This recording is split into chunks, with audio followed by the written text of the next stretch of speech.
In the stillness of night, when the world sleeps, something else awakens. Stories that were never meant to be heard.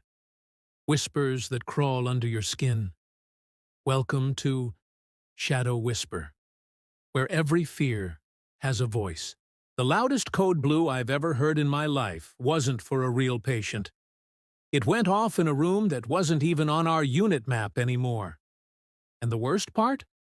The chart I found later had my name in it. 3 years before I ever worked there. I'm an ICU nurse at Mass General in Boston, Massachusetts General Hospital, big place. Big reputation. If it's bad, and anywhere near New England, sooner or later, it rolls through our doors. When I started nights, everyone said the same thing. Night shift at MGH will change you, sometimes because of what you see. Sometimes because of what you hear when nothing's supposed to be happening. I thought they meant trauma and burnout. Turned out, that wasn't all. By the time this happened, I'd been on nights about 6 months, long enough to know which alarms matter, which ones are just machines being dramatic, and that feeling in your stomach right before a real code. The way the floor goes weirdly quiet for a second right before it explodes. This was a Thursday in February, one of those Boston nights where the snow outside looks pretty from the window, but anybody on the street is miserable. ICU was full, but reasonably stable, post-op hearts, vented patients, septic shock, the usual "how is this one human body still hanging on" type cases. I was charge nurse that night, which is just a fancy way of saying I'm responsible for way too much paperwork and everybody's problems after midnight. I had 2 patients of my own and was keeping an eye on the rest. Around 2:30 a.m., I finally sat at the nurse's station, trying to catch up on charting before the 3 a.m. chaos started. Then the overhead tore the air in half. Code blue, ICU, room 19. Repeat, code blue, ICU, room 19. Everyone at the station froze for a beat. Then my brain caught up. Room 19, I said. We don't have a 19. Our unit rooms are ICU 1 through 12. That's it. No 19. We're on the new side. The old floor plan used to have higher numbers, but that was before they remodeled. The code alarm blared again. Code blue, ICU, room 19. Monitors around us stayed calm. No flat lines, no big DSATs. Jess, one of the newer nurses, looked at me, eyes huge. Is this a drill? We don't run surprise drills at 2:30 a.m., I said. Check your rooms anyway. I'm calling the coordinator. Everyone did that instinctive scan. Eyes to the monitor. Eyes to the patient door. Quick look at the bed. Nobody was in active arrest. I grabbed the wall phone, dialed the internal rapid response line. This is ICU charge, I said. We're getting a code blue overhead for ICU room 19. We don't have that room. What's your board showing? The coordinator sounded thrown too. Hang on, she said. I heard keyboard clicking. My board shows ICU 19, code in progress. Telemetry picked up a systole into V-fib, then loss of signal. We're 1 through 12 only, I repeated. Where is 19 physically mapped? More clicking. Okay, she said slowly. That bed location is tagged closed in the system. It used to be the old corner room before the unit renovation. I knew which one she meant. When they rebuilt the unit a few years back, they walled off a corner room and turned most of it into storage space and hallway. On our current map, that square is labeled just storage, no patient care. As she was talking, a harsh, continuous flatline ripped through the unit. Every nurse at the station spun toward the sound. It wasn't coming from any live patient room. It was coming from behind the frosted glass of the old corner storage room. The monitor inside that room which wasn't supposed to be powered, let alone connected, was screaming. "Tell me someone just plugged that in tonight," Jess whispered. "Nobody uses that room," I said. My heart was pounding now, but the training kicks in. You don't ignore alarms. "Grab the crash cart," I said. "Park it at the door. I don't care if it's a glitch. We treat it real till we know it's not." You do not ever decide on your own that a code isn't real. I badged the door. Light turned green. The lock clicked with a heavy sound that felt too loud. The door opened a few inches like it didn't really want to. The smell inside hit me first. Not gross, just stale. Dust, old linens, cardboard. A room that had been closed up too long. I swept my flashlight across. Shelving with boxes. Extra IV poles. Rolled-up curtains. Old equipment. Dumped and forgotten. In the back corner, half blocked by a stack of carts, was a bed frame. No mattress. Just a skeleton of metal. Above it, bolted to the wall, the monitor was a live screen glowing. Red alarm banner pulsing. Asystole. No pulse. All the ECG leads were coiled neatly on the side rail. Nothing connected to anything. I stepped over a box, hit silence out of habit. The alarm cut off. The flat line stayed. For a few seconds, that straight line crawled across the screen. Then it jerked into ventricular fibrillation, that chaotic, ugly rhythm, for about 2 seconds. Then back to flat.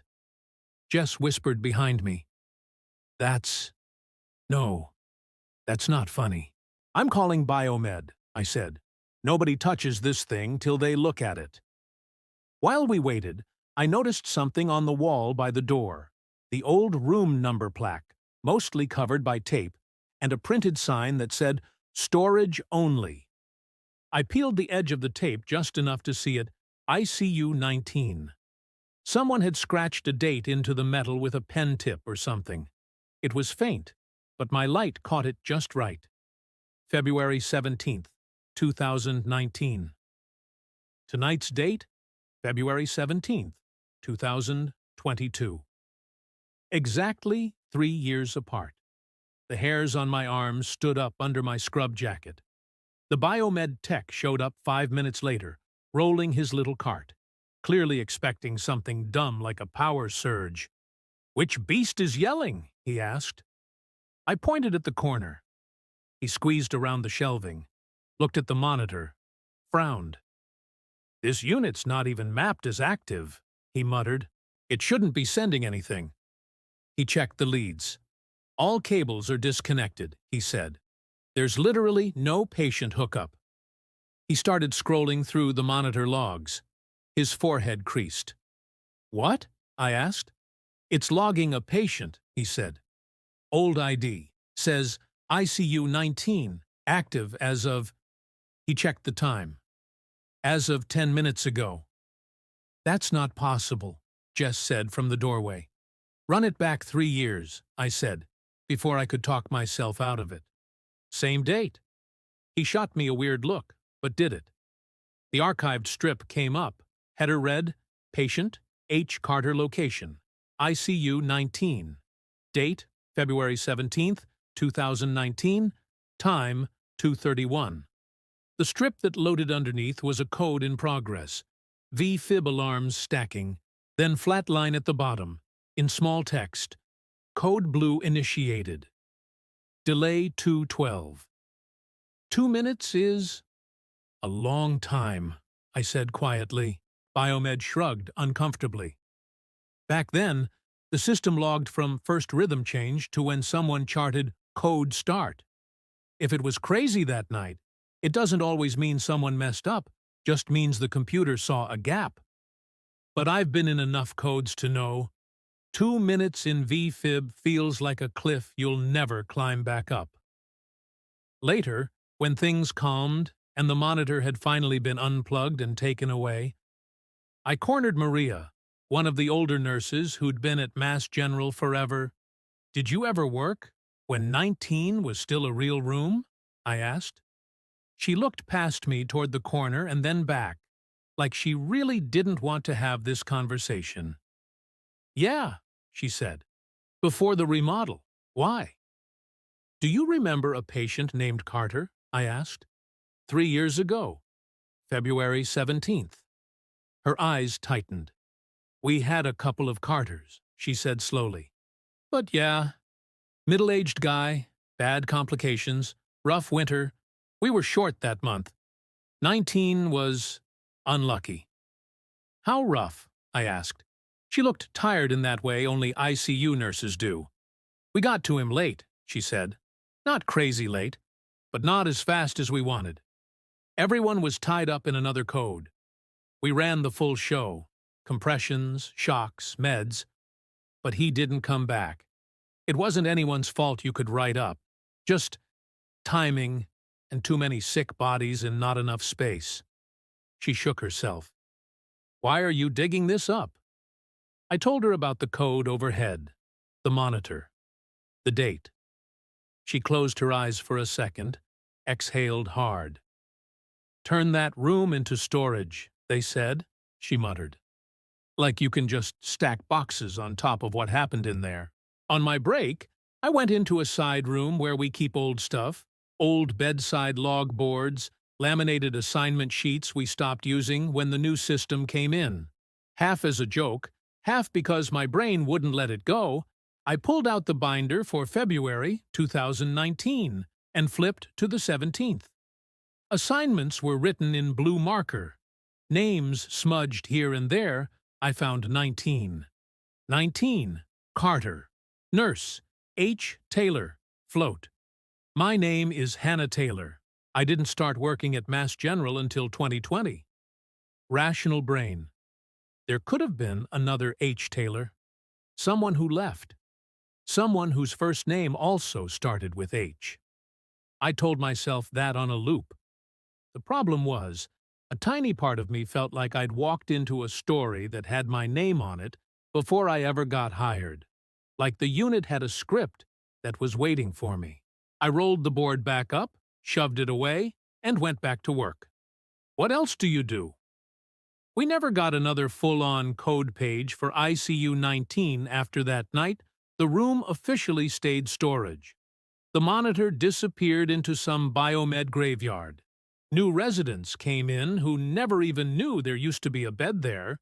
But every year, around February 17th, sometime between 2 and 3 in the morning, a monitor somewhere on the unit will chirp a weird one-off alarm, a fake-looking little blip that never shows up again on the strip. The central bed board, for half a second, will flash a location that doesn't exist anymore. ICU 19. Connection lost, no sound. No code overhead, just a little glitch you'll miss if you blink. Most people blame the software. Me? I still walk a little faster past that corner on that night, and I don't argue when new nurses say they feel someone watching them in that storage space. We like to tell ourselves every code gets answered in time, that every patient at a big, shiny hospital like Mass General leaves with a clean, final story. But buildings like this remember delays and missed seconds, long after we stop charting them. And some rooms keep calling codes, even after we've packed the bed away. The second story starts with new scenes, and from a different place. I didn't come to Philly to chase ghost stories. I came to float nights at a children's hospital and do my job. But when a call light started going off in a room that didn't even have a bed anymore, and I found out whose room it used to be, ghost story stopped feeling like the right word. I grew up in Texas, trained there, and only moved to Philadelphia a couple years ago. Big jump. Yeah, I know.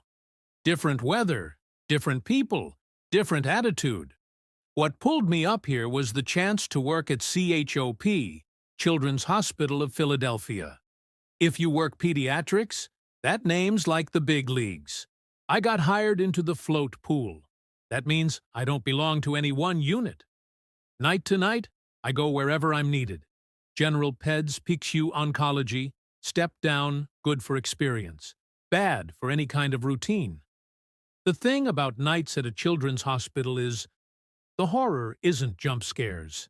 It's quiet hallways with tiny beds, monitors beeping next to cartoon murals, parents with permanent coffee breath and no more tears left. I was ready for that. What I wasn't ready for was a call light from a room that doesn't exist anymore. It was a rainy Monday, the kind where Philly feels like somebody left the whole city in a freezer and then turned on a humidifier. I got floated to the heme-wonk floor, kids with leukemia, lymphomas, bone marrow transplants, long-term chemo. Tough place, but the nurses there are solid. They gave me 4 patients. One of them, a little guy in room 421, was on chemo and spiked a fever early in the night. We did the whole routine: cultures, antibiotics, fluids. His mom stayed at the bedside, curled up in the recliner, eyes on his monitor like she could will the numbers to behave. By about 2:30 a.m., things had settled. Not quiet, it's still a hospital, but stable. I was at the central desk catching up on charting when the call light board did something weird. A little red square lit up that I didn't recognize. 3B, PEDSONCOLD. I frowned. Our rooms were all in the 400s. None of my patients had that label. I tapped the screen just to see if maybe I misread it. Nope. Still there. 3B. The nurse sitting next to me, Trina, saw my face. "What's up, Float?" she asked, spinning a pen in her fingers. "Which room is 3B?" I asked. "I don't see that on our layout." She sighed. "Oh, for real? That thing again?" she muttered. "That's the old wing, 3rd floor, B side. They closed it when they built this tower system, never totally forgot it." "So why's it showing a call light?" I asked. "Because IT is lazy," she said. "Every few months, that old zone wakes up and screams at us for no reason, supposed to be fixed. But, budget." On the screen, 3B kept flashing. Not solid. On, off, on, off. Just like a normal room's bed call. "You're telling me nobody goes check it?" I said. Trina snorted. "Look, if you want to walk into a shut-down pediatric oncology wing at 3 in the morning during a storm, be my guest," she said. "Me? I've done my time over there." I laughed a little, but the board kept blinking. I tried to focus on my charting. It was like trying to ignore someone tapping your shoulder over and over. 5 minutes. 10. Finally, I sighed. If this is just a button stuck somewhere, might as well be the new kid who finds out, I said. "I'm gonna go." "Take your Vocera," Trina called, "and if a tricycle rolls by on its own, I'm quitting." The hallway to the old wing felt longer than it probably was. At the end was a pair of heavy double doors with a sign, "Authorized personnel only." Area closed. My badge still worked on the other side. It was like walking into a memory that wasn't mine. Lights were in night mode, every few fixtures on, making pools of light and big shadows. The walls still had bright painted murals. Rockets, stars, elephants, the kind of cheerful stuff that feels a little cruel when you know how many kids never walked back out. Most of the doors were propped open, rooms stripped. No beds, no monitors, just empty wall brackets and discoloration on the floor where heavy things used to sit. The old nurse station was dark. The physical call light panel on the wall was dead, unplugged. A dusty computer sat with a black screen. But halfway down the hall, above one door, there was a single orange call light glowing like a stubborn nightlight, room 3B-07. "Cool," I muttered under my breath. "Of course it's 7. The door was mostly closed. Not latched, though. Just pulled in enough that the light over it still knew someone had pushed the button inside. I knocked. Because that's what you do. Even when you think you're talking to nobody. Ped's nurse. I said softly.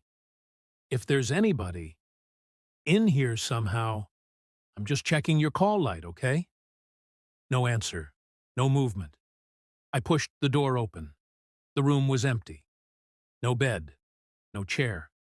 The space where the bed had been was just a faint outline on the floor.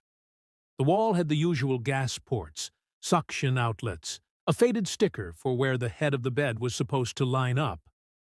The bedside call button was lit up, a tiny, stubborn rectangle of light on the wall.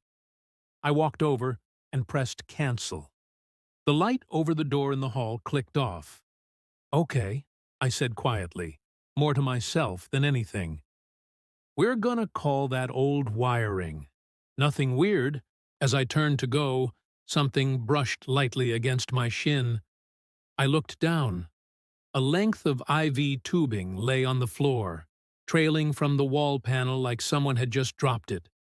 The end was swinging just a little, like it had been moving, and was slowly settling. I did not see that when I walked in, I whispered. I followed it with my eyes back to the wall. Right above the oxygen port was a faded piece of label tape. Bed 1. H. Rose. I don't know why that name hit me so hard. Maybe because Rose just felt small and soft. Something gave a crispy little plink near the window. I turned.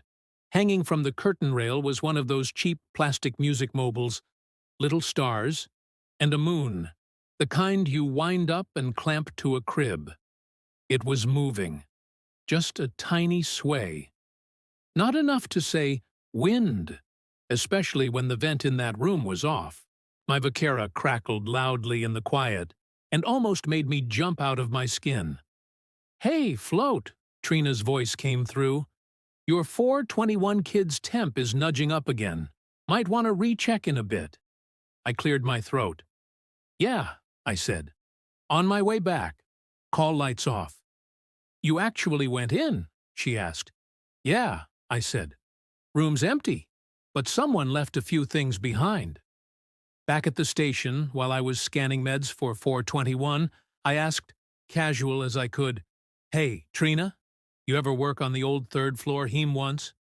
She stopped what she was doing for a second, eyes going a little distant. Yeah, she said, before they moved us up here. Why?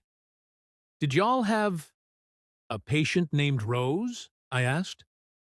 H. something Rose. Little kid? Her whole face softened in that specific way nurses get when they remember one kid in a sea of kids. Hannah Rose, she said quietly. We called her Hanny, leukemia. Lived here more than she lived at home for a while. Little boss of the hallway. Why? Was she in 3B07? I asked. Trina nodded. Long-term room, she said. We decorated the wall with stars for her. She loved those dumb mobiles. I hesitated. Did she pass away there? I asked. Trina took a slow breath in. Yeah, she said. One night around 3 in the morning. Parents were with her. We did everything. It got to a point where all we could do was make damn sure she wasn't scared. She swallowed. She used to drive us crazy with that call light, she said, a tiny smile tugging at her mouth. Always hitting it and saying, Can you sit with me till I fall asleep? Just till the song stops? My throat felt tight. The board still shows her room sometimes, I said. Call light lit. I found a mobile in there, still hanging. Trina closed her eyes for a heartbeat and opened them again. I went down there the first time it flashed, right after they closed that wing, she said. Sat in the doorway like a fool. Told her she wasn't being ignored just 'cause the room was dark. Now when I see 3B pop up, I just say it, from here. Say what? I asked. That somebody's still watching the board, she said. That she's not alone. Later that night, when things settled, I walked back to 3B07 with a sticky note and a pen because my brain wouldn't let it go. The room felt the same. Empty, stale air. faint smell of old cleaner. The mobile was still there, hanging like a tiny moon over where a bed used to be. I stuck the note on the wall right next to the call button. In big letters, I wrote, "We still see your light. Nights aren't ignoring you." Float. It felt stupid while I was doing it, like talking to the air. I turned to go. The mobile swung just once, a single little ting as the plastic star tapped the rail, no AC blowing, no door slam, nothing that should have moved it. I didn't say anything. I just left. I don't work CHOP every week anymore. Float life moves you around. But whenever I pick up there, I still glance at the board a little extra between 2 and 4 a.m. Most nights, nothing weird happens. But sometimes, out of nowhere, a tiny square on the digital board labeled 3B-07, PEDSONC, open parenthesis, OLD, close parenthesis, will flick on for a second or two, like a kid somewhere hit the button with a small hand. It goes away before anyone from day shift sees it. It calls it old bed mapping artifacts. We call it something else. When new nurses ask about it, we don't give them a Ouija story. We keep it simple. If you see 3B-07 pop up on your board, we tell them, just say, under your breath, "We see it. You're not alone, sweetheart." Then keep working, because you've got living kids to fight for, too. People think children's hospitals are haunted because something dark prowls the halls. Most nights, it's the opposite. It's the kids who spent so long tied to their IV poles and call buttons that they just keep reaching out, even after we take the beds away. And somewhere in a closed wing at CHOP, there might still be a tiny thumb pressing a button, just to make sure the night nurse hasn't gone too far. If you want to share your horror story, we will love to hear it and post it on our channel. Let's continue to the third one. Bellevue Hospital has seen more messed up nights than most cities. So when the psych elevator started stopping on a floor that didn't exist on the map, I figured it was just another broken thing in an old building. Then I watched a patient step out onto that floor on camera, and he never showed up on any other camera in the hospital again. If you're from New York, you know Bellevue. You don't have to explain it. You say Bellevue, and people just go, "Oh, that place." Oldest public hospital in the country. Trauma, locked psych, detox, Riker's chain. If the city doesn't know what to do with you, there's a decent chance you end up here at 3 in the morning. I'm not a doc, not a nurse. I'm security. Night shift, which means breaking up fights in the ER, walking angry families out when they don't want to leave, standing in psych hallways while people argue with people only they can see, and trying not to get bit, spit on, or stabbed with a plastic fork. It's not glamorous, but the paycheck is real. The psych building is its own creature, a whole tower of noise and history stacked on top of itself. We got 3 main elevators in that tower, A, B, and C. Everybody knows elevator B is weird. Sometimes the doors don't line up exactly with the floor. Sometimes it jerks. Sometimes it stops for half a second with no ding, like it remembered somewhere else it was supposed to go. Engineering calls it old equipment and says we're lucky it runs at all.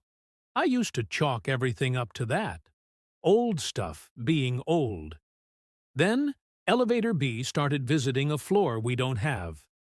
This shift, it was just after 3 a.m., I was posted at the 8th floor desk, acute psych. Doors locked, patients on checks, TV in the day room on low, some infomercial about miracle pans, the camera screen. In front of me cycles through different views, hallways, day rooms, and all 3 elevators. I was half watching, half zoning out, when something about the little digital floor numbers over elevator B made my brain do a double take. It was moving up. 3, 4, 5, 6, 7, 8. Then it flashed 10, 11, 13, it skipped 12. I frowned. That's not right, I muttered. We got a 12. I've been yelled at on 12. I watched a little longer. Couple minutes later, it was going down. 14, 13, 11, 9. No 12. At first I figured it was just the overlay bugging out. The camera text, not the actual car. Then, one cycle, it showed 12. But the hallway on screen wasn't any floor I recognized. Instead of beige walls, posters, and nurse's station, raw-looking walls. No chairs, no signage. Just a blank hallway and a heavy fire door at the end. The frame flicked past too fast. Next view, it was just the regular lobby. Huh, I said out loud. Nope, don't like that. At roll call the next night, I told Ray, one of the older guys, been at Bellevue since dinosaurs, bees skipping 12 sometimes, I said, and when it does show 12, half the time it looks like some stranger's basement. He gave me a look like, here we go. You ever hear about the old lock ward? He asked. Bro, there are like 50 old wards in this place, I said. You gotta be more specific. The one they sealed, he said, back when Bellevue and the state psych were playing musical chairs with patients. Shock treatments, seclusion, whole nightmare package. There used to be a half floor between 11 and 12. If the stories are true, they closed it, walled it off, built around it. That's urban legend, I said, like the alligators in the subway. He shrugged. You seen the blueprints? He asked. I hadn't. Maintenance guys swear there's dead space in the stack, he went on, like a sandwich layer nobody talks about. Elevator shafts remember it better than paperwork. Okay, Guillermo del Toro, I said.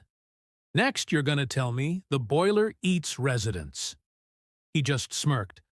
I'm just saying, if B hesitates too long between 11 and 12, I take the stairs. Couple weeks later, it stopped being funny. We got a new admit-up from the ER around midnight. NYPD brought him.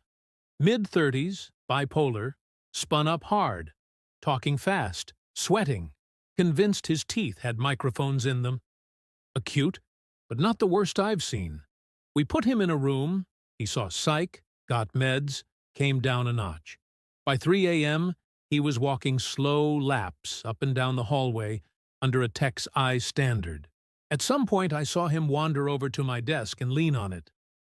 You the guy who runs the elevators? He asked. Not really how that works, I said, but sure, I watch 'em. He grinned a little too big, eyes still wired. You know there's a floor that doesn't light up on the buttons, right? He said. I used to come here. For the paint job, elevator B would stop and the nurse would freak out and smack door close like her life depended on it. What floor? I asked, playing along. The in-between one, he said. White tiles, red doors, people screaming behind them, smelled like bleach and piss and burnt wires. He stared past me like he was watching a memory instead of the wall. My mom said they were helping me, he added softly. They weren't. Listen, man, I said, lowering my voice. Where you are now is 8/8 boring. Boring's good. You're not going to any mystery floors tonight, okay? He tilted his head, like he knew something I didn't.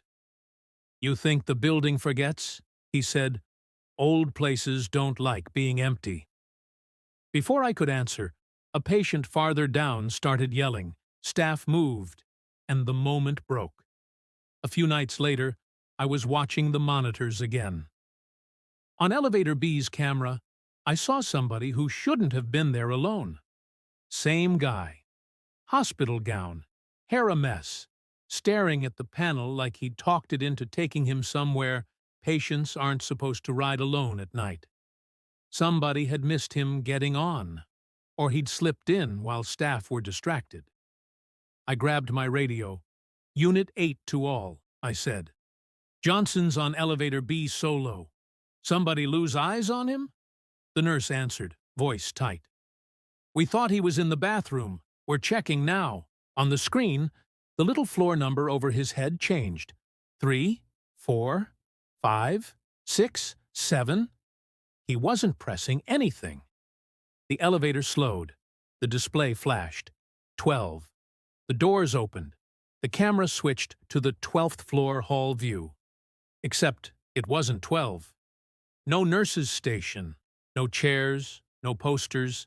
Just bare walls, gray floor, dim yellow light.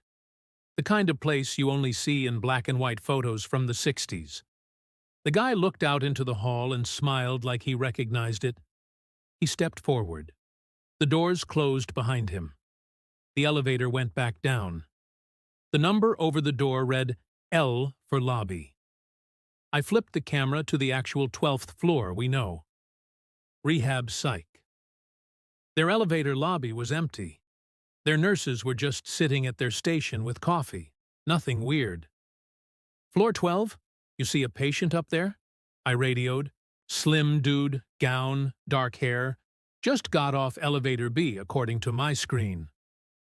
"12 here," a nurse replied. "Nope. No elevator arrivals. Our doors never opened."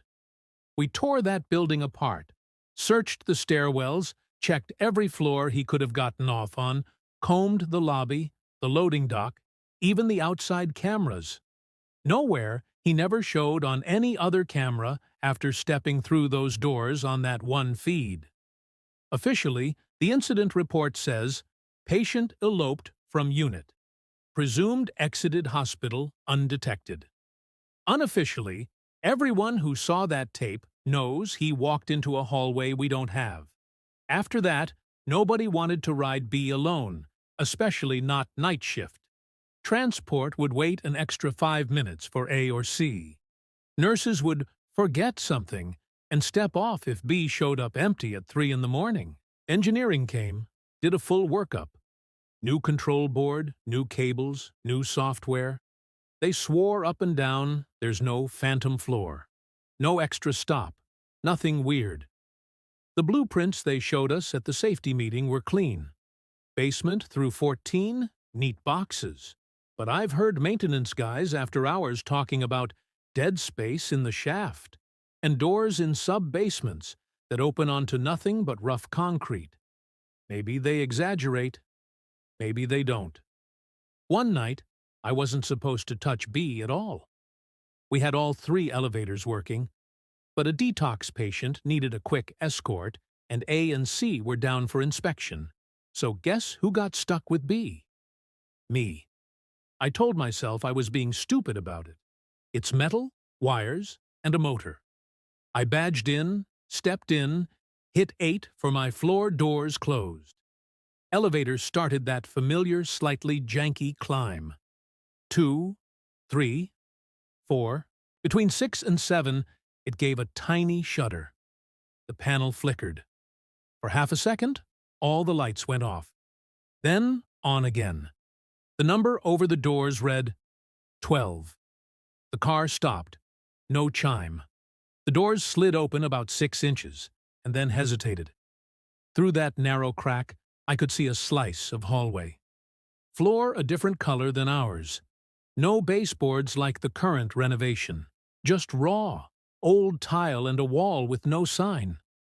The air coming through the gap smelled like dust and ancient cleaner. Not the lemon stuff we use now. Something heavier. Under all that, real faint, I heard it. Crying. Not loud, not a tantrum. Just someone crying in that worn-out way where they don't have any voice left. Just breath and pain. My radio popped with static, and Ray's voice came through. "B says it stalled between floors for a second," he said. "You stuck?" I stared at the gap. I'm not gonna lie. Part of me wanted to see more. Step up, force those doors a little wider, prove to myself it was just bad lighting on 12? The rest of me? The rest of me felt like a guy standing at the edge of an elevator shaft with no bottom.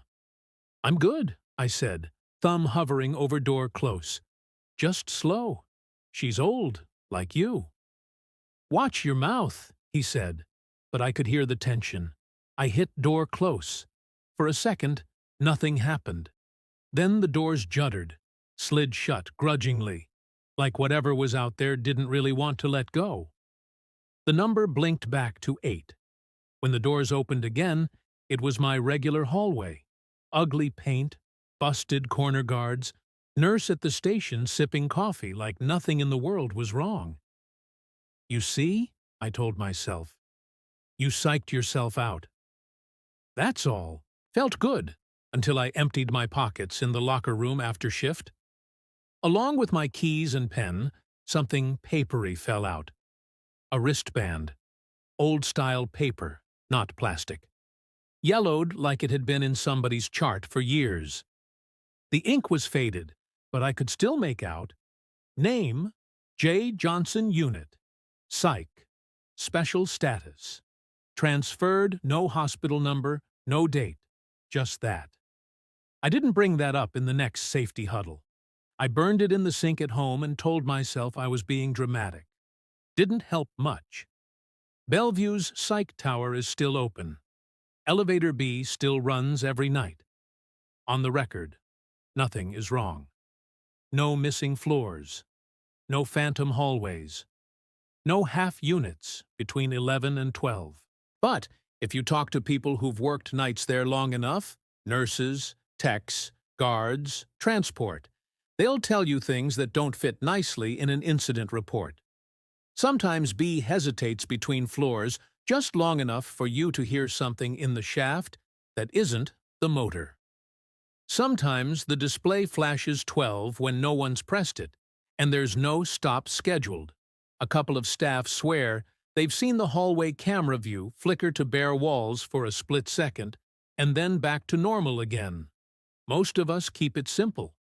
If B shows up empty at 3 in the morning, and the lights flicker between 11 and 12, we wait for the next one. Buildings like Bellevue don't just hold bodies. They hold every bad choice. Every, we did what we could. Every scream nobody wrote in the chart. If there really is a floor between 11 and 12 that exists only in old stories and broken circuits, maybe it isn't a classic ghost story at all. Maybe it's just where the hospital keeps all the things it doesn't want on paper, waiting for one more ride up on Elevator B. If you made it this far, you're brave. But don't get too comfortable. The shadows aren't done with you yet. Subscribe before the next whisper finds you.